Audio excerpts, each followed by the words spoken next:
अस्सलाम वालेकुम दोस्तों, क्या हाल चल है। फ़लाने मुल्क ने फ़लाने मुल्क से फ़्लाइटें बंद कर दी हैं, उस मुल्क ने उस मुल्क से बंद कर दी फ़्लाइटें, 7 ममालिक की फ़्लाइटें बंद हो गई, ये हो गया वो हो गया।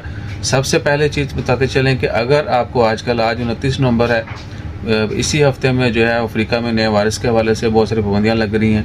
बहुत सारे मुल्कों ने फ़्लाइट ऑपरेशन जो है वो बैन कर दी है और आने वाले अगले नोटिस तक जो है वो पाबंदी रहेगी।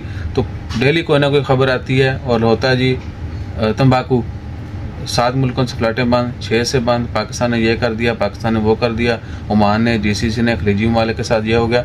और दूसरा ये भी कि सोशल मीडिया के ऊपर जो तंबाकू फैलाया जाता है, पुरानी ऑडियोज़ को जो है ना नई डेट के साथ लिख के यानी वीडियो बनाई जाती है, ऊपर डेट नहीं लिख दी जाती है, ऑडियो वही पुरानी होती है। पाकिस्तान की खलीजी ममालिक से फ़्लाइटें बंद, ओमान की फलाने से बंद, या फिर जानबूझ के जो है तंबाकू फैलाया जाता है। मेरे ख्याल से आप लोग समझ रहे होंगे। तो आजकल अगर कोई भी खबर आपको ऐसी मिले कि फ़लाने मुल्क से फ़लानी की फ़्लाइटें बंद हो चुकी हैं, तो सबसे पहले आपने ज़ूम यही करना है कि साउथ अफ्रीका और दीगर 5-6 मुल्कों के लिए हर मुल्क जो है वो फ़्लाइट ऑपरेशन बंद कर रहा है। और दूसरा जो खलीजी ममालिक को लेके, ओमान, जीसीसी, सऊदी अरब वगैरह को लेके, यूएई को लेके जो खबरें फैलाई जा रही हैं, उसमें किसी किस्म की कोई सच्चाई नहीं है।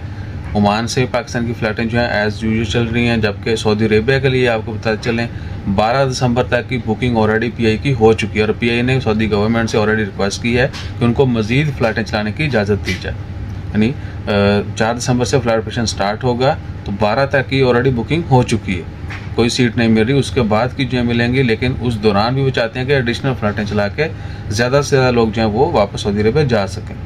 और ये हमारे अपने लिए ही बेहतर है कि हम पैनिक ना फैलाएं, ज़्यादा परेशानी, ज़्यादा सनसनी जो है वो ना फैलाएं, क्योंकि बहुत महीनों के बाद लोग जो हैं वो वापस अपने काम पे जा रहे हैं, बिज़नेस पे, कारोबार पे, मजदूरी पे।